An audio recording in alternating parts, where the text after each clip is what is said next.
No. Ah, no, ahí sí, Ahí tienes sí, razón. ya, Menos mal que me dijiste. si no, ya va a tener Gracias, que volver. Sí, no. gracias, gracias. Ya, bueno, voy a comenzar entonces con esta pequeña presentación que tenía preparada. En general, esto tiene que ver con los hábitos, ¿no es cierto?, y cómo se relacionan con nuestra salud. Eh, Me interesa que podamos conversar en torno a cómo los hábitos, ¿no es cierto?, tienen un papel en las conductas de salud que las personas realizan. También que podamos definir a qué nos referimos cuando hablamos de hábitos, ¿no es cierto? Y en qué se pueden distinguir de otros procesos que pueden ser familiares para nosotros. También que podamos revisar, al menos en términos generales, evidencia que ha ido vinculando los hábitos con distintos comportamientos, muchos del estilo de vida, ¿sí? Y que podamos pensar también en, bueno, cuáles podrían ser distintos factores que podrían estar contribuyendo a la formación de hábitos, especialmente hábitos que son saludables, ¿sí?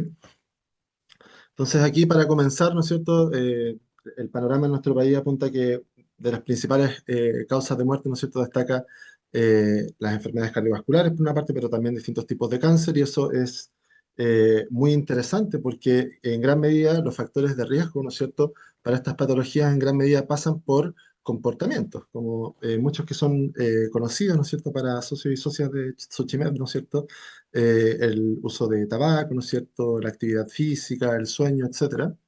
Y probablemente desde muchas disciplinas se ha ido consolidando evidencia que permite entender por qué estos comportamientos están repercutiendo en el riesgo de estas patologías, ¿sí? ¿Por qué es que, por ejemplo, el hecho de que las personas fumen podría incrementar el riesgo de cierto tipo de cáncer, o cómo la actividad física reduce el riesgo cardiovascular, por ejemplo? Pero otra clase de preguntas que nosotros nos podemos hacer son muy distintas, ¿no es cierto? Que tienen que ver con qué es lo que hace que las personas realicen estos comportamientos o no los realicen, ¿sí? Y cuando nosotros nos hacemos ese tipo de preguntas, probablemente vamos a necesitar psicología para poder responderlas, porque esa es la ciencia, ¿no es cierto?, de la conducta y nos puede ayudar a tener mayor claridad, ¿no es cierto?, mayor exactitud en la explicación que nosotros podamos entregar. Y eso es, sobre todo, muy importante en el contexto de Chile, ¿no es cierto? Porque sabemos que hay muchos indicadores preocupantes de nuestra población. Sabemos que más del 70% de las personas en Chile, esto era por lo menos antes de la pandemia, tenían sobrepeso, obesidad, ¿no es cierto? Más del 70% también no cumple con recomendaciones para la actividad física, por ejemplo, solamente por mencionar dos datos, ¿sí? Entonces, cuando nosotros pensamos, ¿no es cierto?, en el proceso de cambio conductual de las personas, ¿no es cierto?, cómo las personas van incorporando cambios positivos, ¿no es cierto?, en su estilo de vida, en lo que hacen en su vida cotidiana, es posible que se nos vengan a la cabeza cosas súper concretas, ¿no es cierto?, como técnicas de cambio conductual, ¿no es cierto?, estrategias de intervención o guías clínicas, ¿no es cierto? Pero en realidad la base de todo lo que nosotros hacemos en términos de cambio conductual viene de teorías, ¿sí? De teorías que en gran medida provienen de psicología, ¿sí? Principalmente unida con otras disciplinas, ¿sí? Eh, y por ejemplo, acá hay algunos casos, ¿no es cierto? Modelos teóricos que son muy populares, no solo en psicología, sino que también en otras disciplinas. Por ejemplo, el modelo transteórico del cambio, que puede ser muy familiar para ustedes, ¿no es cierto? Esto de las etapas, ¿no es cierto?, precontemplativa, contemplativa, etcétera. O la teoría social cognitiva, que le da un papel muy importante a un constructo que es la autoeficacia, ¿sí? Entonces, así existen diferentes modelos de cambio conductual o modelos que explican el comportamiento saludable en las personas, ¿sí? Estos son algunos de los más clásicos, hay muchos. Y algo que me llamó la atención cuando empecé a estudiar sobre estos modelos era que la mayoría le daba un papel muy importante a la intención conductual, o sea, lo que nosotros llamamos coloquialmente como la motivación, ¿no es cierto? El que las personas quieran hacer un comportamiento en un momento específico. Y particularmente lo que llama bastante la atención es que si bien ese razonamiento está muy alineado con este tipo de teorías, ¿no es cierto? También es algo que nosotros hacemos generalmente en el sentido, o sea, por sentido común, ¿no es cierto? Cuando vemos que alguien está comiendo de manera saludable o se ejercita regularmente, generalmente atribuimos eso a que la persona tiene un cierto nivel de fuerza de voluntad o que quiere realizar ese comportamiento. Entonces, no es algo como solamente alineado con teorías científicas, sino que también tiene que ver con cómo nosotros pensamos generalmente, ¿sí? Y de la mano de eso se han ido impulsando, ¿no es cierto?, distintos tipos, ¿no es cierto?, de intervenciones o estrategias de intervención que pueden darse en distintos niveles, ¿no es cierto?, como campañas informativas, ¿no es cierto?, a nivel del trabajo individual con las personas. Por ejemplo, se habla mucho de la entrevista motivacional o técnicas de cambio conductual como establecer objetivos, ¿no es cierto?, que las personas establezcan metas para que se motiven, ¿no es cierto?, a cumplirlas. O incluso hay intervenciones mucho más concretas que entregan incentivos económicos para ver si es que eso genera algún cambio, por ejemplo, un incremento en la frecuencia con que las personas asisten al gimnasio, por ejemplo. Eh, entonces, muchas de estas intervenciones o acciones tienen a la base el supuesto de que en el fondo lo que hay que hacer para lograr el cambio conductual es tratar de incentivar a las personas, ¿no es cierto? Y todo eso tiene mucho sentido, ¿sí? El problema es cuando nosotros miramos la evidencia, ¿ya? Todo esto que aparece acá, por ejemplo, viene de estudios metaanalíticos, ¿sí? No es solamente una investigación, ¿no es cierto?, que dice esto. Sabemos que cerca del 50% de las personas que tienen la intención de ejercitarse regularmente, en realidad no lo hacen, ¿sí? Y sabemos, por ejemplo, que más del 90% de lo que pasa con la adherencia al tratamiento en pacientes que tienen patologías crónicas, ¿sí?, no tiene que ver con la intención, ¿sí? O sea, menos del 9% de la adherencia al tratamiento en pacientes que tienen patologías crónicas tiene que ver con si quieren o no quieren hacer algo. Entonces, la pregunta es, bueno, ¿cuáles son todos esos otros factores, ¿no es cierto? Se nos pueden venir a la cabeza probablemente muchas ideas, pero en la práctica se le da mucho énfasis a eso. Y eso tiene una implicancia también muy clara, ¿no es cierto? Sabemos que las intervenciones que generan cambios grandes en las intenciones, intervenciones de las cuales las personas salen muy motivadas, por ejemplo, ahora se está hablando harto, por ejemplo, del coaching en salud, ¿no es cierto? Intervenciones que generan un fuerte impacto en la motivación, muchas veces generan efectos moderados a pequeños en la conducta, ¿sí? Y algo que es también preocupante en ciencia del cambio conductual es que muchas veces los efectos positivos que se generan en ciertas intervenciones a lo largo del tiempo tienden a disminuir, ¿sí? Y muchas veces las personas vuelven al nivel inicial que estaban antes de la intervención. Y eso es muy preocupante. O sea, por ejemplo, cuando se habla del manejo del peso, por ejemplo, en personas que pasaron por intervenciones se habla, por ejemplo, de la reganancia de peso, ¿no es cierto? Como las personas después de alguna intervención de cambio conductual o incluso intervenciones más invasivas, ¿no es cierto?, vuelven a ganar el peso que tenían previamente. Entonces, esto es algo que se ha ido notando en varios escenarios. No significa que todas las intervenciones van a tener efectos que no se van a mantener, pero es algo que se ha ido reportando en la literatura. Entonces, de esa forma, nosotros podemos aprender, ¿no es cierto?, sacar aprendizaje de todo esto, que la intención probablemente es una condición relevante, pero no es suficiente para resumir la complejidad del proceso de cambio conductual de las personas y probablemente necesitamos otros conceptos u otras perspectivas que nos permitan complementar el por qué nosotros realizamos un comportamiento en un momento determinado, ¿sí? Entonces, para ir en esa línea, podríamos pensar en conductas como estas. Lavarse, perdón, lavarse los dientes, por ejemplo, o subirse al auto y abrocharse el cinturón de seguridad, por ejemplo, comer mientras las personas eh, están viendo tele, por ejemplo, tomar un medicamento, en personas que, por ejemplo, fuman, ¿no es cierto?, el hecho de tomar un café, ¿no es cierto?, y salir a fumar un cigarrillo. Y podríamos cuestionar, ¿no es cierto?, o sea, ¿en qué medida esos comportamientos las personas los realizan porque tienen la intención de hacerlos? ¿Sí? Son comportamientos que las personas deciden conscientemente, o sea, se detienen en su flujo de actividades cotidiano para decir si quieren o no quieren hacerlo, ¿no es cierto? Hacer un balance, ¿no es cierto?, de cuáles son los pros y los contras, ¿no es cierto? ¿Eligen conscientemente? Probablemente no, ¿sí? ¿Necesitan un alto grado de motivación para poder hacer estos comportamientos? Muchas veces no parece ser necesario, ¿sí? E incluso muchas veces estos comportamientos ocurren incluso sin prestar atención. O sea, las personas pueden estar hablando con alguien y estar haciéndolo, o pueden estar pensando en algo totalmente distinto y realizar estos comportamientos. Entonces, claramente en estos casos, las intenciones, ¿no es cierto?, el hecho de querer fuertemente hacer un comportamiento presenta limitaciones para entender por qué en estos casos las personas ejecutan estas acciones, ¿sí? Entonces, cuando nosotros empezamos a reflexionar sobre eso, un concepto que aparece en la literatura es el del hábito, ¿sí? Pero antes de dar una definición como más concreta de qué son los hábitos, creo que es mucho más claro pensar en cómo se forman los hábitos, ¿sí? Los hábitos se forman a medida que las personas repiten un comportamiento en un contexto específico, ¿sí? Y en ese sentido podríamos pensar en una persona que tiene, por ejemplo, la intención o tiene el objetivo de salir a correr por las mañanas todos los días martes y jueves, por ejemplo. Entonces, el día anterior eh, tiene la rutina de dejar su ropa deportiva, ¿no es cierto?, que va a utilizar cuando salga a correr por la mañana a los pies de la cama, ¿sí? Entonces, todos los días martes y jueves la persona se despierta, ve la ropa tendida, ¿no es cierto?, a los pies de la cama, se la coloca y sale a correr, ¿no es cierto? Entonces, nosotros podríamos esperar que, obviamente esto no ocurre después de una repetición solamente, pero a lo largo de las semanas, ¿no es cierto?, lo que va a ocurrir es que se va a formar una asociación contexto-conducta. O sea, el cerebro de esa persona va a aprender que ese comportamiento está acompañado de ese contexto específico, ¿sí? Entonces, a medida que eso ocurre, ¿no es cierto?, posteriormente, simplemente el hecho de percibir las señales del contexto, simplemente el hecho de que la persona se levante y vea la ropa, ¿no es cierto?, tendida a los pies de la cama, va a activar esa asociación contexto-conducta y la persona va a tener el impulso de repetir el comportamiento de la misma forma que lo hizo antes, ¿no es cierto? Colocarse la ropa y salir a correr como lo ha hecho siempre, ¿sí? Ahora, ¿qué es lo que es verdaderamente importante acá?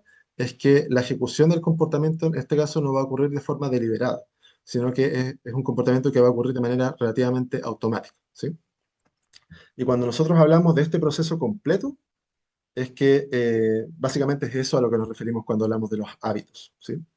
Por lo tanto, podemos decir que los hábitos no son conductas, ¿sí? Yo entiendo que en la vida cotidiana a veces nosotros cambiamos las palabras y intercambiamos las palabras y no nos hacemos muchos problemas. Yo tengo colegas que investigan en kinesiología, por ejemplo, y yo siempre cambio la palabra de ejercicio por actividad física y me dicen, no, pero es que ejercicio no es lo mismo que actividad física. Ya, sí, se entiende, pero acá pasa algo parecido. Entonces, nosotros generalmente decimos que los hábitos son conductas, pero en realidad, si nosotros decimos que el hábito es una conducta y después alguien nos pregunta por qué alguien está haciendo un comportamiento, si nosotros decimos que es por el hábito, en el fondo estaríamos diciendo que la conducta se causa a sí misma, ¿sí? Y eso no está aportando información, ¿sí? No nos está permitiendo explicar por qué la persona hace lo que hace, ¿sí? Entonces, eso ha llevado a que se propongan definiciones un poquito más amplias, como esta que está aquí, eh, que es básicamente entender el hábito como el proceso por el que hay estímulos, ¿sí?, que generan impulsos a realizar acciones, pero de manera relativamente automática, porque fuimos aprendiendo estas asociaciones entre estímulos y respuestas. Entonces, en resumen, los hábitos se forman a medida que nosotros repetimos en contextos específicos, de tal manera que va a llegar un punto, ¿ya? Que puede tomar, eso puede tomar tiempo, ¿no es cierto? Pero va a llegar un momento en que ese contexto donde las personas realizan un comportamiento se va a volver capaz de activar, ¿no es cierto?, ese comportamiento mediante impulsos que ocurren de manera automática, ¿sí? Entonces, ese proceso es súper interesante por varias razones, ¿sí? En primer lugar, implica que a medida que se van formando los hábitos, lo que controla la conducta dejan de ser las intenciones y pasa a ser el entorno. Entonces, esa es en parte la explicación de por qué muchas conductas que las personas hacen de manera habitual parecieran ser resistentes a lo que las personas creen o si se convencen de otra cosa, ¿no es cierto? Y las tienden a repetir, incluso aunque puedan decir, yo en realidad no quiero hacer esto, ¿sí? Podríamos pensar, por ejemplo, un ser querido, ¿no es cierto? Un amigo que todos los días cuando almuerza toma Coca-Cola, ¿no es cierto? Yo no podría pensar en, bueno, ¿cómo puedo ayudar a esta persona a que no lo haga? Y podría tener la tentación de tratar de convencernos, ¿no es cierto? Darle más información de que las consecuencias negativas de hacer eso, ¿no es cierto? Y probablemente la persona el otro día puede volver a hacer el mismo comportamiento e incluso darse cuenta que está tomando Coca-Cola después que ya se tomó la lata, ¿no es cierto? Porque es algo que está muy internalizado, ¿sí?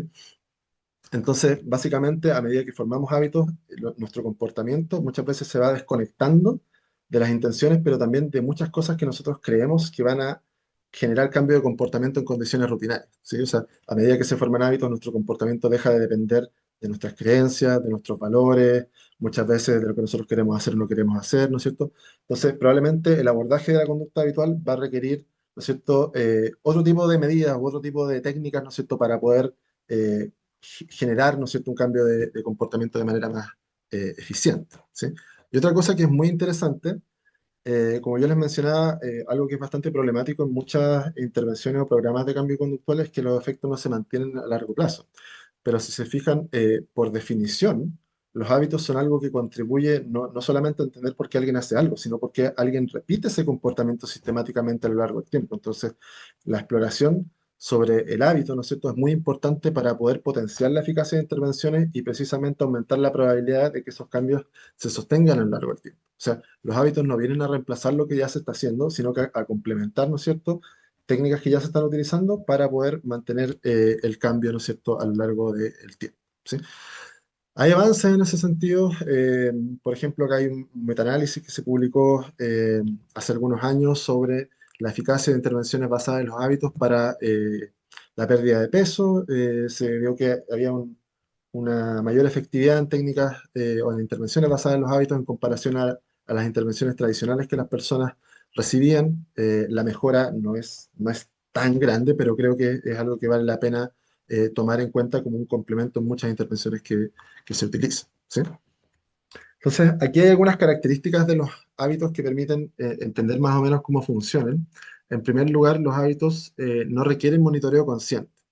Y eso también tiene muchas implicancias, porque si nosotros pensamos en personas que tienen hábitos consolidados para alimentarse de manera saludable, probablemente esas personas, como nosotros decimos coloquialmente, van a ir y van a hacer ese comportamiento, ¿sí? En cambio, una persona que está iniciando un proceso de cambio conductual, ¿no es cierto?, que está pensando lo que va a cenar en la noche, ¿no es cierto?, de acuerdo a su nueva dieta, por ejemplo, probablemente va a ser mucho más propensa a pensar en alternativas, ¿no es cierto? Como lo típico de podría pedir algo por delivery, ¿no es cierto? Podría comprar algo que ya está hecho, ¿no es cierto? O lo típico que ya, ¿no es cierto? Probablemente lo hemos escuchado de podría empezar más adelante, ¿sí?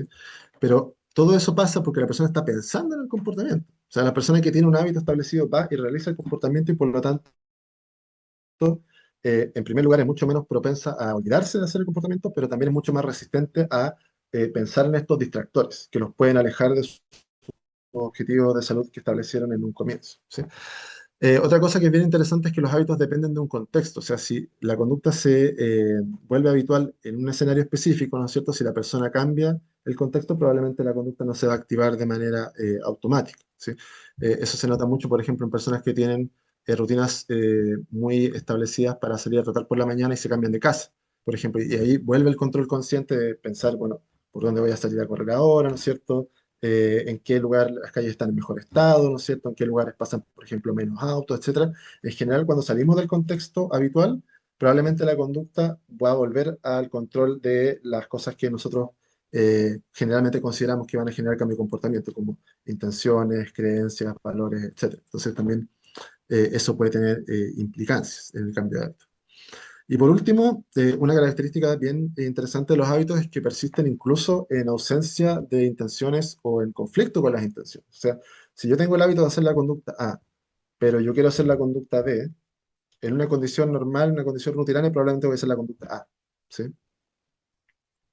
Eso se ha visto, por ejemplo, en estudios donde se mide la actividad física en las personas a lo largo de los días, eh, y se encuentra que las personas que ya tienen hábitos establecidos para ejercitarse regularmente, podrían un día tener el pensamiento en realidad, no tengo ganas de hacer actividad física hoy día. Pero si tienen el hábito establecido, probablemente lo van a hacer igual, ¿sí? A pesar de que la intención y lo que es consciente podría estar en la dirección contraria, ¿sí? Entonces, eso va mostrando cómo los hábitos tienen un rol protector muy importante en mantener el comportamiento, ¿sí? Otra pregunta que uno se podría hacer, bueno, ¿cómo se mide esto? ¿Sí? Acá hay un instrumento que generalmente se utiliza, parece simple, pero la verdad es que ha mostrado muy buenas propiedades en términos de validez y confiabilidad, que es el índice de automaticidad conductual autorreportada. Entonces aquí arriba, por ejemplo, está el comportamiento. En mi vida cotidiana, la decisión de comenzar a hacer actividad física es algo que hago de forma automática, hago sin tener que recordarlo conscientemente, hago sin pensar, etcétera, ¿sí? Entonces esto da un puntaje total y eso funciona como un marcador de la fuerza de un determinado hábito, ¿sí? Ahora, sería ideal que este instrumento tuviese como un punto de corte sobre tantos puntos está el hábito establecido o no, pero en realidad eso no existe porque el puntaje de este instrumento solamente tiene sentido cuando nosotros medimos muchas veces a una persona y vemos que va aumentando, o eh, cuando medimos un gran grupo de personas y vemos quiénes tienen mayores puntajes y quién tiene un menor puntaje en este instrumento, ¿sí? Pero es una forma que se utiliza bastante en la literatura, ¿sí? Acá hay un estudio que creo que representa bastante bien las características de los hábitos, un estudio bien entretenido que hicieron Neil y colaboradores por ahí por 2010, donde llevaron a estudiantes de pregrado, si no mal recuerdo, a un cine. Entonces ellos tenían que ver una serie de trailers de películas que se iban a estrenar pronto, entonces tenían que decir si les gustaron esos trailers o si creían que la película le iba a ir bien, por ejemplo. En realidad el experimento no se trataba de eso, se trataba de medir el consumo de palomitas que ellos tenían, de palomitas de maíz, ¿no es cierto?, mientras ellos estaban viendo esos trailers, ¿sí? Entonces, sin que ellos supieran, se dividieron en dos grupos. un grupo de participantes recibió palomitas que estaban frescas y otro recibió palomitas de maíz que estaban rancias, ¿sí? Obviamente esto pasó por un comité de ética, no era que se iban a enfermar porque estaban rancias, sino que ya estaban hace algunos días y ya no tenían buen sabor, ¿no es cierto? Ni tampoco una textura agradable, así que eso se consideró como palomita rancia en este caso. Y para efectos de los resultados, es bien interesante que se confirmó que efectivamente las personas que recibieron palomitas rancias, cuando se les preguntó qué tanto les gustaron, dijeron que en promedio les gustaron menos que las personas que recibieron palomitas que estaban frescas. Eso es importante para efectos de los resultados. Y también se comparó el nivel de hambre y no había diferencia entre los dos grupos. Todo eso estaba controlado. ¿Sí? Entonces, claro, respecto a este estudio uno podría pensar desde la perspectiva clásica que es algo que no es muy interesante, porque dándole, ¿no es cierto?, el peso que siempre le damos a los factores motivacionales, uno podría decir que en este estudio es obvio que las personas que reciben palomitas que están rancias van a comer menos, porque en realidad nadie quiere comer palomitas que están rancias, nadie tiene la intención de hacer eso, ¿no es cierto?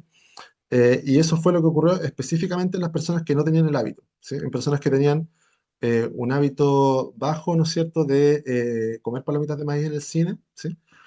Si nosotros miramos específicamente ese grupo, vamos a ver que las personas que reciben palomitas que están rancias comen menos que las que reciben palomitas que están frescas, ¿sí? Pero lo verdaderamente interesante es lo que ocurre en personas que ya formaron hábitos, ¿sí? En las personas que ya tenían hábitos fuertes de comer palomitas de maíz, pasa esto, ¿sí? O sea, si miramos a ese grupo específicamente, vamos a ver que el consumo de palomitas de maíz es prácticamente el mismo, independientemente si las personas reciben palomitas que están rancias versus palomitas que están frescas. ¿Ya? Y eso es súper importante porque refleja el punto que yo le estaba mencionando previamente. O sea, a pesar de que las personas conscientemente dijeron que las palomitas rancias tenían mal sabor, ¿no es cierto? Cuando se mide el consumo al final del estudio, terminan consumiendo la misma cantidad que el grupo que recibió palomitas que estaban frescas, ¿sí? Eso va mostrando de manera muy clara cómo el comportamiento habitual generalmente está relativamente desconectado de las intenciones, en este caso también de las actitudes, ¿sí? Pero ese es un ejemplo bien específico, ¿no es cierto? Nosotros no estamos comiendo palomitas de maíz todo el día, entonces alguien se podría preguntar, bueno, ¿qué porcentaje de nuestra vida cotidiana tiene que ver con comportamientos que son habituales? ¿Sí? Y las estimaciones que vienen de un estudio, de hecho, que se publicó el año pasado, muestran que aproximadamente 65% de las conductas que nosotros hacemos en nuestra vida cotidiana las iniciamos de forma automática y 88% las ejecutamos de forma automática. O sea, nosotros las empezamos a hacer voluntariamente, pero todos los pasos que eso requiere los hacemos, los completamos de forma relativamente automática sin estar pensando, ¿no es cierto?, deliberadamente. Entonces, los hábitos en general tienen un papel muy importante, ¿no es cierto?, en lo que hacemos en nuestro día a día, ¿sí? Ahí alguien se podría preguntar, bueno, ¿por qué no nos damos cuenta de eso? ¿No es cierto? ¿Por qué no nos damos cuenta de que la mayor parte de las cosas que hacemos en realidad no lo hacemos porque en realidad queremos en ese momento, sino que por asociaciones que hemos ido aprendiendo hace mucho tiempo? Y en realidad eso tiene que ver también con que la mayor parte de nuestras conductas en algún momento estuvieron alineadas con nuestras intenciones. En algún momento decidimos hacer esos comportamientos, entonces el hecho de realizarlo de forma automática no nos genera una incoherencia, ¿sí? En general nos damos cuenta de los hábitos pocas veces cuando en realidad esos hábitos son contrarios a nuestras intenciones. Por ejemplo, como muy cotidianamente a veces las personas van a la cocina, ¿no es cierto?, y abren la puerta del refrigerador y se preguntan, bueno, ¿y por qué viene a ver el refrigerador? ¿No es cierto? Claramente esos son comportamientos que muchas veces funcionan de manera habitual, pero precisamente los notamos porque no es lo que queremos hacer en ese momento, ¿sí? Ahora, otro punto que es muy importante en el estudio de los hábitos, bueno, es cómo se forman, ¿sí? Y lo que sabemos es que los hábitos no se forman de manera lineal, ¿sí? No es que solo vamos a repetir, repetir, repetir en contextos específicos y va a llegar un punto donde vamos a hacer todo de manera automática, ¿no es cierto? No vamos a tener ningún control de nada, ¿sí? En realidad lo que ocurre es que nosotros vamos a repetir y la automaticidad del comportamiento, que tan automáticamente hacemos las cosas, eso va a aumentar, ¿sí? Pero hasta cierto punto, ¿sí? Y va a llegar un momento donde el hecho de seguir repitiendo el comportamiento nos va a aumentar la automaticidad conductual. Y cuando las personas llegan a esa fase de meseta, donde la automaticidad no aumenta más, es donde se dice que las personas efectivamente formaron el hábito, ¿sí? Entonces la pregunta que viene ahí es, ¿cuánto se demora la gente en eso? Y la estimación que se hizo en un estudio de por ahí por el 2010, que fue uno de los primeros que trató de responder esa pregunta, hoy en día hay estimaciones en realidad que son bastante similares, apunta a que podría tomar entre 18 a 254 días, ¿sí? Porque implica bastante variabilidad, ¿sí? Em, pero eso tiene mucho sentido porque el llegar a esa fase de meseta va a depender de características de las personas, pero también del comportamiento que se está realizando. O sea, eh, por ejemplo, una persona que tiene que hacer un comportamiento más complejo, ¿no es cierto? Practicar actividad física vigorosa, por ejemplo, al menos media hora durante 4 días a la semana, ¿no es cierto? Y además es una persona que tiende a tener un bajo nivel de autocontrol, probablemente va a tener más dificultades en llegar a esta fase de meseta en comparación a una persona que tiene que tomar un vaso con agua en la mañana, ¿no es cierto? Y es una persona que tiene un alto nivel de autocontrol, ¿sí? Eso genera variabilidad en esto, ¿sí? Con respecto a qué sabemos sobre los hábitos y conductas de salud, en general la evidencia es bastante robusta hoy en día. No es una pregunta muy interesante si es que la fuerza del hábito predice conductas de salud, porque la verdad es que ya la evidencia es muy consistente, ¿sí? Sabemos que la fuerza del hábito se asocia con mayores niveles en distintos comportamientos de salud medidos de forma objetiva, ¿sí? Sabemos que se relaciona con mayores niveles de actividad física medidos con acelerometría, con mayor nivel de consumo de alcohol medido en tareas de laboratorio, ¿no es cierto? Contextos experimentales donde se mide exactamente el consumo que las personas están realizando, se relaciona con mayores niveles de adherencia farmacológica, ¿no es cierto? Medido con unos pastilleros que van registrando el momento exacto en que las personas toman su medicación, por ejemplo. Se relaciona con mayor higiene oral, con mayor, por ejemplo, frecuencia de cepillado de dientes, por ejemplo, en estudios que utilizan cepillos que tienen sensores para capturar la frecuencia, el comportamiento, incluso la técnica con que las personas lo hacen, y también se asocia con distintos indicadores de ingesta alimentaria e índices, ¿no es cierto?, que generalmente se utilizan para medir calidad de la dieta. Entonces, la verdad es que es bastante sabido que hay una relación entre fuerza del hábito y comportamiento de salud, ¿sí? Acá hay un metaanálisis, ya tiene sus años, pero fue uno de los primeros donde se encuentra que hay una correlación moderada grande entre la fuerza del hábito y distintos indicadores de alimentación saludable, pero también mayores niveles también de actividad física, ¿sí? Y eso es muy importante cuando hablamos de comportamiento, porque sabemos que la conducta es multideterminada. Entonces ya el hecho de encontrar que una variable tiene una asociación moderada grande con el comportamiento, en realidad en este caso con dos pilares, ¿no es cierto?, del estilo de vida, ¿no es cierto?, Eh, es algo que merece atención, ¿no es cierto?, merece interés, ¿no es cierto? Es un resultado que se ha ido observando y se ha ido replicando también con otras investigaciones. Entonces, otra pregunta que es principalmente lo que yo abordo en mi línea de investigación y es como donde están poniendo la atención también los estudios a día de hoy, es cuáles son los potenciales determinantes de la formación del hábito. O sea, qué condiciones tienen que estar presentes para que las personas puedan aumentar su probabilidad de construir, ¿no es cierto?, de establecer hábitos que son saludables, ¿sí? Y eso no estuvo muy ordenado por algún tiempo. Hace algunos años, investigadores en el área propusieron un modelo conceptual, un marco de referencia para tratar de ordenar esto. Está como una versión simplificada. Aquí básicamente lo que se plantea es que los dos ingredientes centrales para la formación del hábito son la repetición del comportamiento y el desarrollo de estas asociaciones contexto-conducta. O sea, si no hay si no están presentes estos dos elementos, probablemente no va a haber formación del hábito, no va a haber mayores niveles de automaticidad.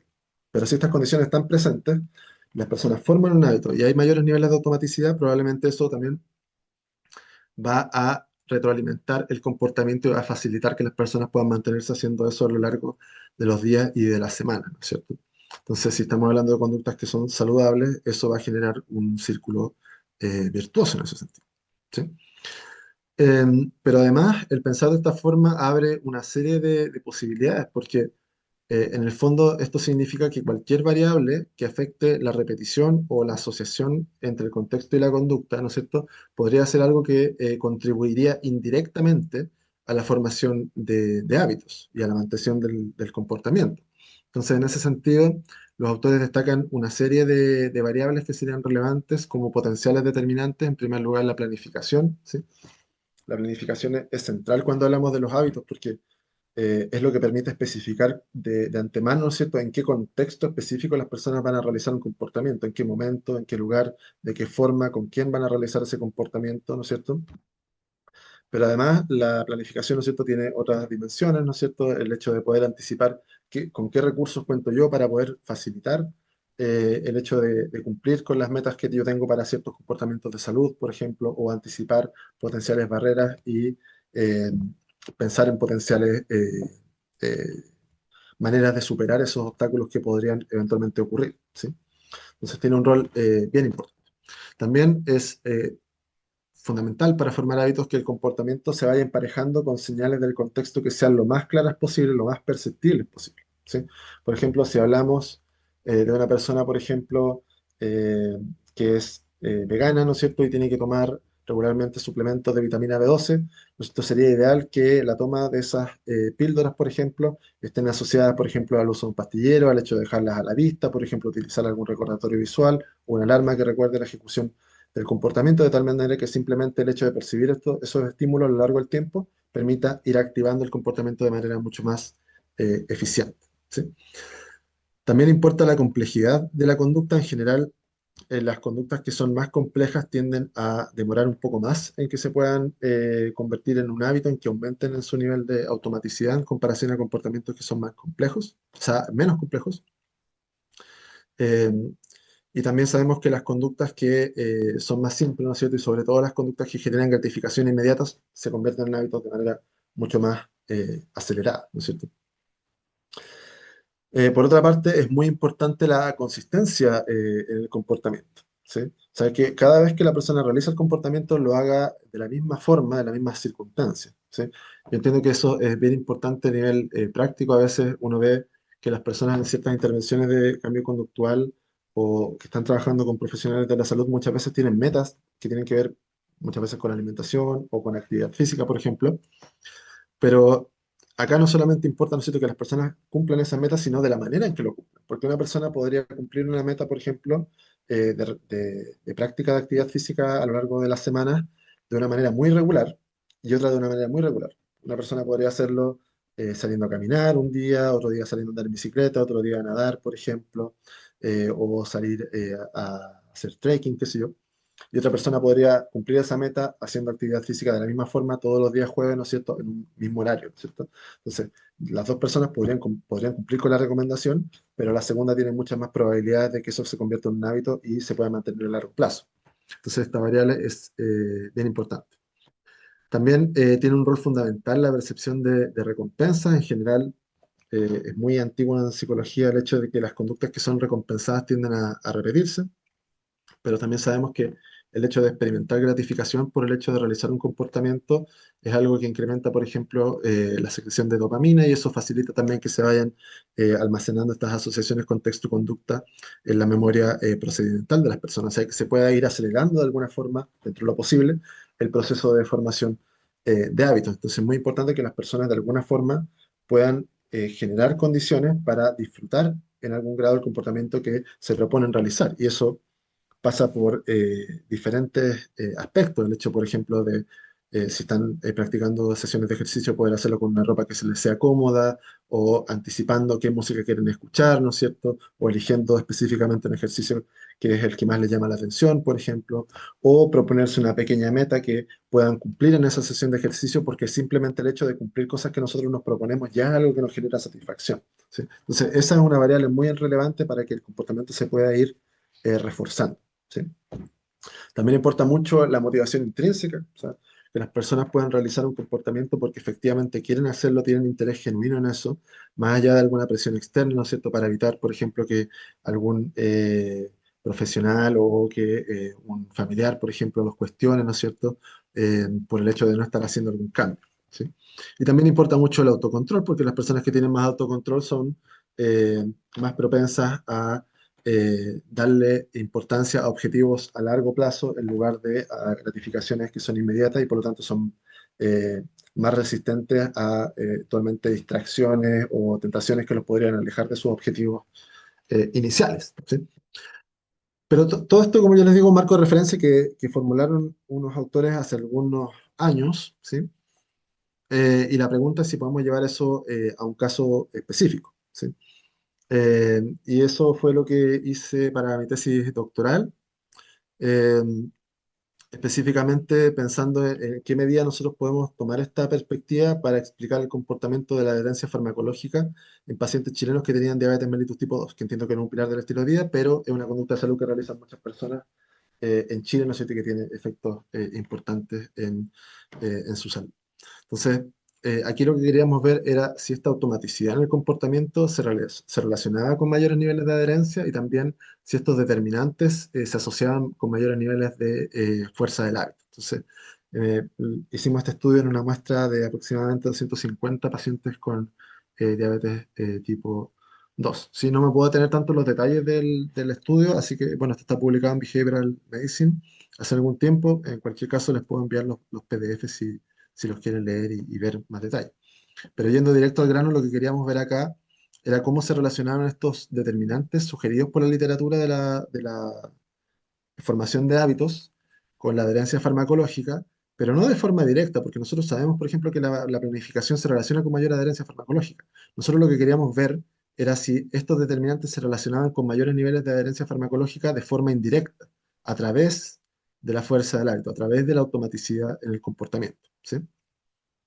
Entonces, en cuanto a lo que encontramos, en primer lugar pudimos confirmar que efectivamente la fuerza del hábito era un predictor muy consistente de la adherencia farmacológica en este grupo. Eso es bien importante por varias razones. En primer lugar, este, si no es el primero, será el segundo estudio que en población latinoamericana evalúa el efecto de la fuerza del hábito como predictor de conducta saludable. ¿Sí? Entonces, eso abre una serie de potenciales preguntas y lleva a considerar necesaria la perspectiva de los hábitos para entender estos comportamientos, pero además es relevante a nivel metodológico hasta cierto punto porque esta relación la probamos controlando por una serie de cosas. Entonces, esa relación ocurrió independientemente del sexo, de la edad de los participantes, del nivel educativo, independientemente del número de medicamentos que las personas tomaban, por ejemplo, independientemente de los años que vivían con la enfermedad, etcétera, incluso independientemente de la intención conductual. O sea, independientemente de las personas, si quieren o no quieren tomar regularmente su medicación para la enfermedad, si tienen mayores niveles de fuerza del hábito, probablemente lo van a hacer. ¿Sí? Entonces, ya es un hallazgo importante para nuestro contexto y también identificamos que las personas que planificaban más la toma de medicamentos, que se ponían más señales del contexto, que repetían más el comportamiento, que percibían beneficios en la toma de medicación y tenían más motivación intrínseca, tenían mayores niveles de fuerza del hábito, ¿sí? Pero como les mencionaba, lo interesante acá era el patrón de relación indirecto, ¿sí? Y estimamos estadísticamente cada uno de esos efectos indirectos como la planificación, la exposición a señales del contexto, ¿no es cierto? Todos estos determinantes se relacionaban indirectamente con la adherencia farmacológica a través de la fuerza del hábito y fueron estadísticamente significativos todos a excepción de la complejidad conductual. O sea, las personas que planificaron más su toma de medicación, ¿no es cierto?, que se expusieron regularmente a señales específicas, que repitieron el comportamiento, que percibieron beneficios y que tuvieron mayores niveles de motivación intrínseca, ¿no es cierto?, mostraron mayores niveles de adherencia farmacológica, sí, pero precisamente a propósito de la relación entre estos determinantes y la fuerza del hábito. Entonces, eso permite confirmar la estructura de relaciones, ¿no es cierto?, que planteaba este modelo que se formuló en un contexto muy diferente, pero en población chilena en el contexto de un comportamiento de salud específico. Entonces, eso abre potenciales recomendaciones, pero también nuevas líneas de investigación, ¿sí? Y en relación a eso, una pregunta que me hice después tenía que ver con, bueno, ¿qué otros factores, más allá de los que ya conocemos o los que vienen dados en la literatura, como los que aparecen aquí, ¿no es cierto?, podrían estar teniendo un rol en la fuerza del hábito, ¿sí? Y ahí trabajamos con un comportamiento que es el consumo de snacks poco saludables, ¿no es cierto? Estos alimentos generalmente ultraprocesados, ¿no es cierto? Muy pobres en nutrientes que las personas generalmente comen entre las comidas principales del día, ¿no es cierto? Entre el desayuno, el almuerzo, entre el almuerzo, ¿no es cierto? Y la once o la cena, ¿no es cierto? Lo que las personas van picando a lo largo del día, pero que al final del día tiene un efecto importante en la ingesta calórica total de las personas, ¿sí? Entonces queríamos ver cómo eso se relacionaba con la fuerza del hábito. Pero eso implica un problema metodológico porque si uno mide a las personas solamente una vez, uno no puede distinguir si es que la fuerza del hábito es lo que está contribuyendo al consumo de snacks o es el consumo de snacks o la conducta lo que está contribuyendo a la fuerza del hábito. Entonces, para poder desenredar esas dos cosas, necesariamente se necesitan datos que son longitudinales. Necesitamos medir a las personas varias veces para ver qué cosa es lo que predice qué, ¿sí? Y además queríamos ver la importancia de una variable con la que trabajamos bastante en el laboratorio en ese momento, que es la alimentación emocional, que tiene que ver con la tendencia de las personas a comer en respuesta a emociones muchas veces displacenteras como la tristeza, la ansiedad, el enojo, por ejemplo, sentirse estresado muchas veces, porque podría tener un rol, tiene un rol, de acuerdo a mucha literatura, bien fuerte en el consumo de snacks poco saludables y también en distintos indicadores de obesidad. De hecho, tenemos un estudio publicado donde mostramos cómo la alimentación emocional es un predictor de perímetro de cintura también en población chilena adulta y una variable que también se ha explorado bastante en nuestro país, ¿sí? Eh, pero definitivamente lo que pensaba en ese momento era que efectivamente la alimentación emocional podría contribuir al consumo de snacks debido a que está aportando la fuerza del hábito, ¿sí?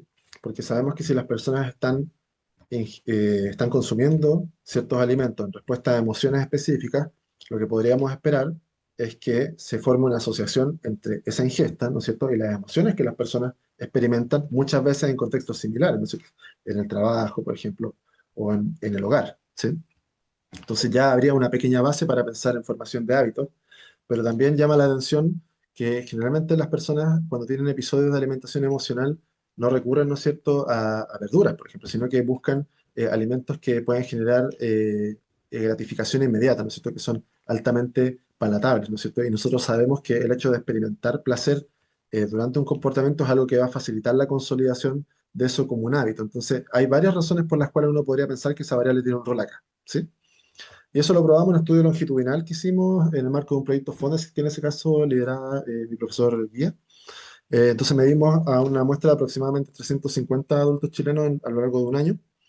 Medimos sus niveles de alimentación emocional en noviembre de 2021. Luego en marzo de 2022, entre paréntesis, obviamente, probablemente la pandemia puede tener un rol en estos resultados. Uno esperaría también en replicarlo posteriormente. Pero en marzo de 2022 se midieron sus niveles de consumo de snacks poco saludables y sus niveles de fuerza del hábito, ¿sí? Y al final del estudio, en diciembre de 2022, se volvieron a medir las mismas dos variables, ¿sí? Entonces, con esto queríamos ver dos cosas. O sea, eh, ¿cuál variable predecía qué? Si es que el consumo de snacks poco saludables es lo que predice la fuerza del hábito posteriormente, o es la fuerza del hábito lo que predice el consumo de snacks poco saludables, o son las dos cosas, o no es ninguna, porque eso en el método científico puede ocurrir, ¿sí? Que no pase nada, ¿no es cierto? Pero también queríamos ver cuál es el rol de la alimentación emocional en los niveles posteriores que las personas iban a mostrar de consumo de snacks poco saludables y fuerza del hábito, ¿sí? Todo esto en el marco de este estudio longitudinal, ¿sí? Y lo probamos, aquí están los resultados del modelo de ecuaciones estructurales que hicimos y básicamente pasó algo en línea con lo que esperábamos. La fuerza del hábito, a la mitad del estudio, no predijo el consumo de snacks poco saludables al final del estudio. Pero el consumo de snacks poco saludables, en la mitad del estudio, sí predijo mayores niveles de fuerza del hábito al final del estudio. O sea, la direccionalidad en esta muestra específica, en este caso, parece ser que el consumo de snacks poco saludables está contribuyendo a la fuerza del hábito a nivel longitudinal, ¿sí? Y eso es algo que nosotros obviamente solamente podemos ver cuando tenemos este tipo de datos que son longitudinales de panel, ¿sí? Pero además pudimos confirmar que las personas que tenían mayores niveles de alimentación emocional al principio del estudio, al final del estudio, tenían mayores niveles de fuerza del hábito, precisamente porque la alimentación emocional estaba prediciendo mayores niveles de snacks, de consumo de snacks poco saludables a la mitad del estudio. O sea, este patrón de relación indirecta que ocurrió a lo largo de un año fue confirmado, en este caso lo probamos, fue estadísticamente significativo, ¿sí? Y ese estudio ya lo publicamos también en Psychology and Health, está disponible, se puede revisar, les puedo enviar los PDF si los quieren ver, pero es algo que ya hicimos hace unos meses. Y la última pregunta en la que he estado trabajando tiene que ver con qué factores interpersonales podrían estar involucrados en los hábitos precisamente de actividad física. En general, he tratado de enfocar mi trabajo en eso porque la actividad física probablemente es uno de los comportamientos de salud más complejos que hay y muchas cosas que podemos aprender de la actividad física probablemente se podrían transferir a otros comportamientos que no son tan complejos. Pero aquí poníamos la atención en factores que son interpersonales, ¿sí?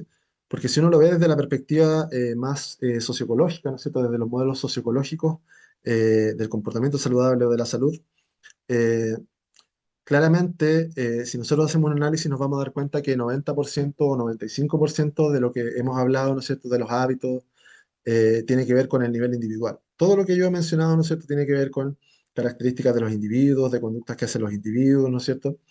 Pero en realidad, en la vida real, ¿no es cierto? Lo que nosotros hacemos depende de variables que están en múltiples niveles, no solamente de lo que queremos o lo que nos proponemos, ¿no es cierto? Sino que depende de aspectos interpersonales, ¿no es cierto? De aspectos que ocurren a nivel comunitario, a nivel de políticas públicas que rigen lo que se puede hacer en distintas instituciones, por ejemplo, e incluso a nivel cultural, ¿sí? Entonces, en general, el estudio de los hábitos de actividad física ha estado principalmente en este nivel, pero sería muy interesante ver características que están en niveles diferentes que podrían incidir en que las personas puedan formar estos hábitos, ¿sí? Y el primero, el nivel más próximo, ¿no es cierto?, es el interpersonal. Y si uno ve en la literatura cuáles pueden ser variables interpersonales que se han asociado con los hábitos de actividad física, aunque no se ha explicado muy bien por qué eso podría pasar, son el apoyo social percibido y la norma descriptiva. El apoyo social percibido, en este caso, se refiere al apoyo social que las personas tienen para poder hacer actividad física, ¿sí? Específicamente. O sea, ¿en qué medida yo cuento con otras personas, ¿no es cierto?, que me pueden ayudar a iniciar o mantener mis niveles de actividad física a través, por ejemplo, de la compañía, de que me motiven cuando yo estoy desanimado, por ejemplo, o que me ayuden, ¿sí? Por ejemplo, si un amigo, por ejemplo, me ayuda en caso que necesite con transporte, por ejemplo, para ir a entrenar. Esa es una variable muy importante. Y también otra cosa que es muy importante es la norma descriptiva, ¿sí? Que se refiere a en qué grado nosotros percibimos que otras personas a nuestro alrededor están realizando un comportamiento. Porque si todos a nuestro alrededor están realizando un comportamiento, nosotros sabemos que eso tiene un efecto de influencia social. Sabemos que eso tiende a generar una percepción de presión social que lleva a que uno también tenga la intención de realizar ciertas acciones, ¿sí? Pero de todas maneras no está muy claro cómo es que estas variables interpersonales se podrían relacionar con la fuerza del hábito. Entonces, un primer paso que tuvimos que hacer ahí fue proponer un mini modelo conceptual integrado que permita entender por qué podría pasar esto, ¿sí?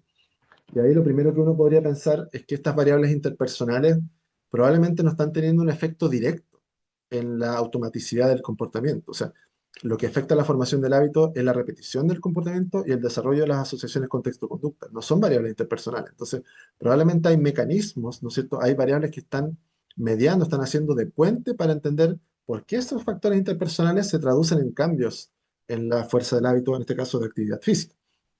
Entonces la pregunta es, bueno, ¿cuáles son esas variables? ¿Sí? Aquí destacamos el rol de una variable que es la autoeficacia conductual, porque es algo que se puede ver afectado tanto por el apoyo social percibido como la norma descriptiva, ¿sí? Sabemos que si las personas tienen apoyo para realizar ciertas actividades, tienen mayor probabilidad de éxito, ¿sí? Y si tienen éxito en hacer lo que se proponen, probablemente se van a sentir más competentes. Y eso va a fortalecer su sentimiento, su sentido de autoeficacia, o sea, van a sentir que tienen más confianza en poder realizar ese comportamiento sin problema, ¿sí? Pero también sabemos que si las personas perciben una fuerte norma descriptiva, si ven que regularmente su entorno está haciendo actividad física, eso también indirectamente puede funcionar como algo que en psicología se llama experiencia vicaria o aprendizaje vicario. O sea, podemos aprender de lo que otros hacen, ¿no es cierto?, para ver qué es lo que nosotros tenemos que hacer para realizar ese comportamiento de buena forma, ¿sí? Pero además, si es que personas que están en nuestro mismo nivel, como familiares o amigos, están realizando un comportamiento, eso también nos podría llevar al razonamiento de que nosotros también somos capaces de hacer eso y también podría aportar a la autoeficacia que nosotros vamos a presentar, ¿sí? Y sabemos que la autoeficacia es una variable muy relevante que impacta en la frecuencia con que las personas repiten un comportamiento, en este caso la práctica regular de actividad física, es un pilar de la formación de hábitos y de esa forma podría contribuir a la automaticidad en el comportamiento, ¿sí? Entonces, esto es bien interesante porque básicamente lo que implica es que probablemente estas variables interpersonales no afectan directamente la fuerza del hábito, sino que lo hacen tomando en cuenta otros procesos que son individuales. O sea, que probablemente no nos podemos centrar solamente en lo interpersonal para entender la formación de hábitos, sino que necesitamos entender la interacción entre lo interpersonal y lo individual, por ejemplo. Eso lo probamos en un estudio de encuesta hace poco tiempo, también en una muestra de adultos chilenos, con un análisis de ecuaciones estructurales, donde obtuvimos los siguientes resultados, que básicamente habían varios patrones de relación complejos que vinculaban estos determinantes interpersonales con la fuerza del hábito. Particularmente lo que observamos fue que las personas que tenían mayores niveles de apoyo social percibido, eran personas que mostraban mayores niveles de autoeficacia, lo que al mismo tiempo se relacionaba con una mayor frecuencia del comportamiento, en este caso que ocupamos preguntas que venían del IPAC, que es bien conocido para medir actividad física, y eso predecía finalmente mayores niveles de automaticidad conductual. ¿Sí? De nuevo, lo mismo, no es que el apoyo social hace que las personas directamente tengan mayor apoyo, o sea, mayor fuerza del hábito, sino que hay procesos psicológicos y conductuales que están explicando ese proceso. Y algo que nos sorprendió fue que la norma descriptiva no se relacionó con la autoeficacia, pero sí se relacionó con la fuerza del hábito, porque las personas que percibían una mayor norma descriptiva, que percibían que en su entorno generalmente se estaba realizando actividad física con frecuencia, fueron personas que ellos mismos reportaron hacer actividad física con mayor frecuencia, y eso a su vez se relacionó con mayores niveles de fuerza del hábito. ¿Sí? Estos resultados son bastante nuevos, los publicamos hace un mes en Journal of Health Psychology, así que un estudio que es bastante reciente y ya nos ha llevado también a pensar en cómo ir explorando más posibilidades en torno a esto. Pero antes de terminar, me gustaría solamente mencionar brevemente cómo esto se traduce en cosas más prácticas. ¿Sí? En general, más o menos qué podríamos esperar cuando hablamos de intervenciones basadas en los hábitos. ¿Sí? En general, eh, lo que distingue muchas intervenciones de formación de hábitos de otras intervenciones que no buscan formar hábitos es que el objetivo acá principalmente es que las personas puedan repetir un comportamiento en el mismo contexto, ¿sí? O sea, el objetivo de intervención no es que las personas se motiven o que realicen algo una vez o en el corto plazo, sino monitorear cómo ese comportamiento se va repitiendo de la misma forma a lo largo del tiempo. Eso es lo que se busca dentro de la intervención, ¿sí? No como solamente un efecto, ¿sí? Y además se busca reforzar el proceso de formación de hábitos, o sea, buscar todas las herramientas o recursos que estén disponibles para poder acelerar el proceso de formación de hábitos, ¿no es cierto? Que las personas puedan llegar a esta fase de meseta que yo les había mostrado lo antes posible. Ya hay metaanálisis al respecto de intervenciones que se han hecho, si se fijan, no son estudios que sean antiguos, la mayoría son de la última década o cercano a eso, y se encuentra un tamaño del efecto pequeño a moderado en la efectividad de intervenciones basadas en los hábitos para promover la actividad física. Entonces, probablemente también hay muchas cosas que se pueden hacer con estas intervenciones para mejorarlas, ¿no es cierto? Y tratar de pensar en aumentar su efectividad, pero de todas maneras es un campo bastante emergente en comparación a otras áreas del cambio conductual que están mucho más consolidadas. Y acá hay un ejemplo bastante claro, en un ensayo randomizado controlado que hicieron para promover hábitos de actividad física en intervenciones grupales.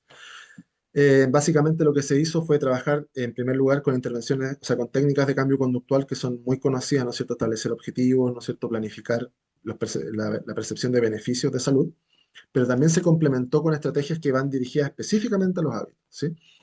Acá, por ejemplo, las personas recibieron educación e información específicamente de la formación de hábitos, o sea, lo que significan los hábitos y todo esto no era algo que solamente tenían los interventores, sino que se buscó transferir ese conocimiento a la gente para que ellos supieran, por ejemplo, que la intervención buscaba eso, ¿sí? Que la intervención busca que el comportamiento se repita de tal manera para que eso se pueda integrar en la rutina y las personas con el paso del tiempo lo puedan hacer sin esfuerzo. Y se fijó como piso mínimo para formar un hábito, en base a evidencia previa, ¿no es cierto? 4 días a la semana, por ejemplo, de sesiones de actividad física durante al menos 6 semanas, ¿sí? Para pensar en formar un hábito. Las personas recibieron hábitos preparatorios para el ejercicio, ¿sí? Eso es súper interesante porque si uno piensa, por ejemplo, en el comportamiento de ir a ejercitarse al gimnasio, uno tiende a poner la atención más en cosas que ocurren dentro del gimnasio. Pero en realidad lo que se busca automatizar acá para formar hábitos que sean consistentes es qué es lo que la persona hace inmediatamente antes de ir al gimnasio, ¿sí? Eso es lo que se busca automatizar, que la chispa inicial que prende, ¿no es cierto?, toda la secuencia de pasos que la persona va a realizar sea lo más automática posible. Entonces, las personas recibieron una instrucción para, antes de hacer su sesión de ejercicio, dejar todo preparado, ¿no es cierto?, dejar un bolso listo, una botella con agua, ¿no es cierto?, si necesitaban colación también, la ropa, etcétera, para que no, al momento de empezar a hacer el comportamiento, no tuvieran que perder el tiempo o empezar, ¿no es cierto?, a tomar decisiones con respecto a esos puntos, ¿no es cierto?, y que lo pudieran hacer de la manera más eficiente posible. Se les enfatizó, ¿no es cierto?, que lo que buscaba eso era formar una rutina que sea predecible y consistente, ¿no es cierto? No simplemente hacer más ejercicio, sino que esto se haga de la misma forma a lo largo del tiempo. Y también recibieron consejos de cómo hacer que la actividad física sea más disfrutable, que también es muy importante para formar hábitos. Y también ya esto va reflejando porque esto realmente buscaba formar hábitos, ¿no es cierto? Se le solicitó a las personas que unieran sus planificaciones de actividad física con señales ambientales. Entonces, cada persona se llevó una instrucción, ¿no es cierto?, para la casa, como esto que está aquí, de manera bien sencilla. Por ejemplo, durante la mañana, selecciona tu ropa de gimnasio favorita de tu armario y colócala sobre la cama antes de salir al trabajo, ¿sí? La ropa permanecerá en la cama y seguirá sirviendo como señal hasta que la uses para tu entrenamiento. Después de regresar de tu entrenamiento, es fundamental desactivar la señal colocando la ropa nuevamente dentro del armario, y lo que eso busca es mantener la relevancia de esa señal y que no se asocie a otras cosas que no son el comportamiento, ¿sí? Y que eso se puede hacer también con objetos, con zapatillas, por ejemplo, o con una botella con agua, pero se busca asociar el comportamiento a ciertas señales específicas, ¿sí? Entonces, ya para no quitarles más tiempo, ¿no es cierto? En síntesis, los hábitos lo que buscan es tratar de ampliar nuestra comprensión del comportamiento saludable más allá de las intenciones, más allá de lo que las personas quieren hacer conscientemente en un momento, ¿no es cierto? Y son un mecanismo clave para entender cómo un comportamiento se mantiene a lo largo del tiempo, ¿sí? Cómo las personas repiten sistemáticamente una conducta a lo largo de los días, de las semanas o incluso de los meses, ¿no es cierto? O años, ¿sí? Y definitivamente son algo que requiere mucha mayor atención, tanto desde la investigación, necesitamos más investigación para poder hacer recomendaciones o pensar en potenciales programas de intervención, pero también se necesita tomar en cuenta su papel, ¿no es cierto?, en todas las acciones que se puedan dirigir a promoción de la salud, ¿no es cierto?, en términos de pilares del estilo de vida muchas veces, ¿sí?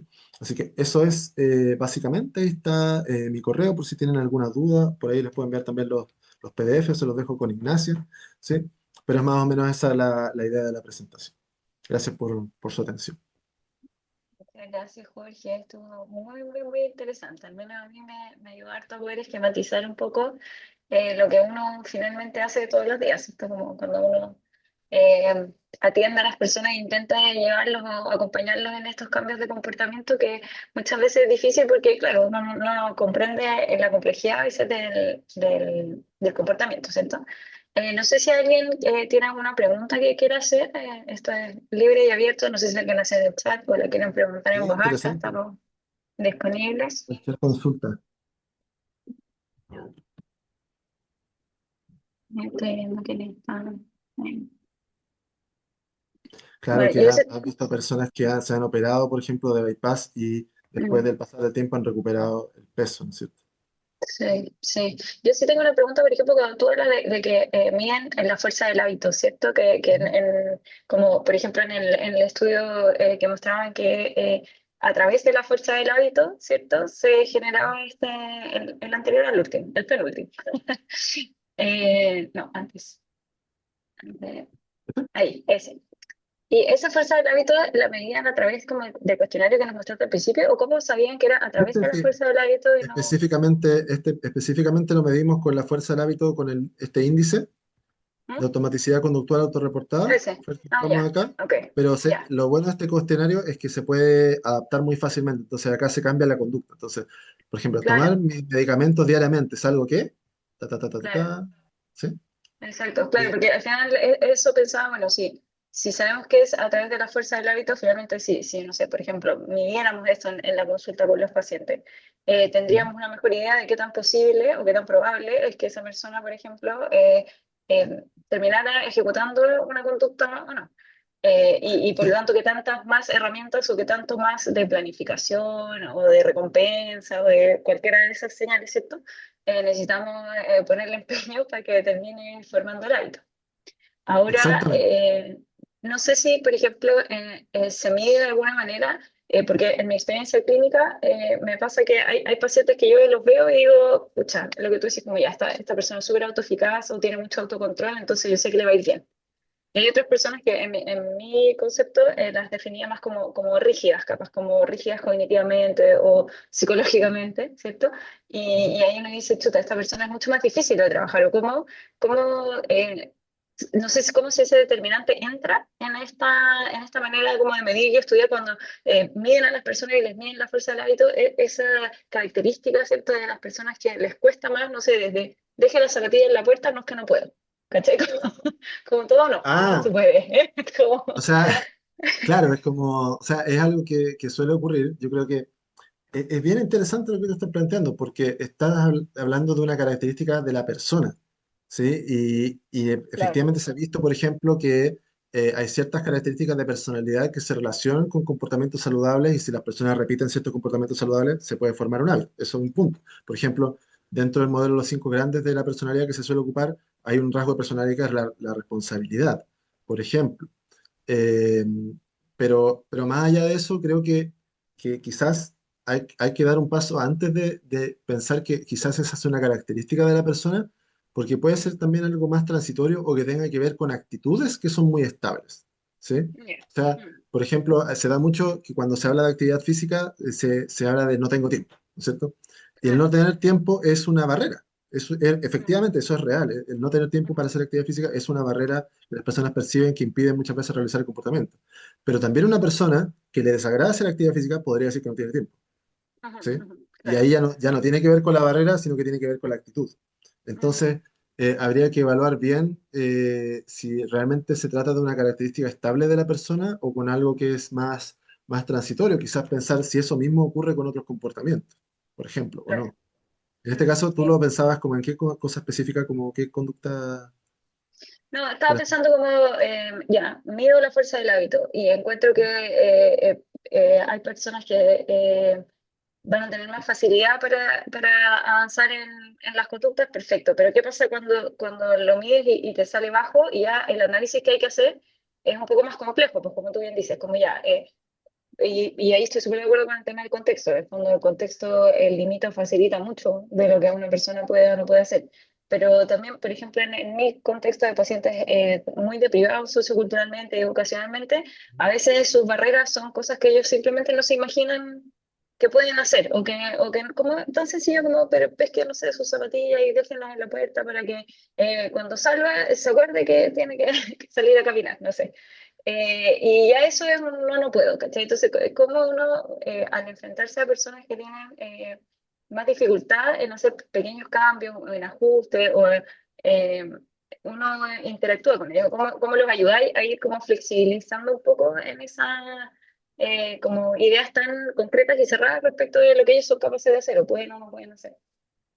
Yo creo que eso pasa generalmente, y hay un aspecto que se debe considerar ahí que es la expectativa de resultado. O sea, si a Mm, mí me dan un consejo, pero yo percibo que eso no va a servir, claro. probablemente no lo voy a hacer, ¿sí? Mm, Entonces, es muy importante chequear si es que las personas están percibiendo eso como algo que va a tener alguna utilidad. Porque claro. claro, quizás la persona puede tener la creencia de que en realidad eso, a pesar de ser un comportamiento sencillo que pueda realizar, no va a tener ningún impacto, ¿sí? Mm, Entonces, si ese es el problema, entonces se podría considerar psicoeducación o considerar casos de personas que sí pudieron hacer un cambio, por ejemplo, realizando esos pequeños cambios de rutina, ¿no es cierto? Menores, ¿no es cierto? Y más o menos ir problematizando en torno a cuáles son las consecuencias que eso va a tener a largo plazo. Porque probablemente claro. si nosotros supiéramos que haciendo estas cosas que son más sencillas, podríamos hacer un cambio en nuestro estilo de vida y, por ejemplo, vivir más años y pasar más tiempo con nuestra familia o con nuestro hijo, Mm, probablemente no lo dudaríamos tanto. ujú, ujú. Sí, sí, sí, sí. Ahí llama capaz más esta motivación intrínseca. Bueno, en verdad es como concordar un poco con los valores de la persona. Cuando todas las personas son diferentes, o sea, son importantes distintas cosas al final. Y uno igual tiene Sí, que velar por unir como a eso las metas. Pero bueno, muy interesante el tema. Yo aquí puedo pasar toda la tarde, así que vamos. sí, no hay problema, entiendo que no es tan temprano, Vamos así que sí, así que bueno, no sé si alguien tiene algún comentario, dejamos también que Jorge pueda descansar para que grabada la presentación y va a estar en el canal de la sociedad, así que van a poder revisarla cuantas veces necesiten. Ahí en el chat súper, están todos felicitándote mucho, muchas gracias. no hay problema. Bien, súper, excelente, sí. Pensé que no hay preguntas, así que bueno, Jorge, muchas gracias. Ahí Ya, vamos a estar conversando seguro y abierta la posibilidad de hacer más webinars. Si ustedes, socios, quieren también más información de esto, háganoslo saber y podemos hacer otra instancia de conversación y de presentación. no hay ningún problema. Súper, que estén muy bien. Encantado. Muchas gracias. Nos vemos, chao, chao. Chao, chao.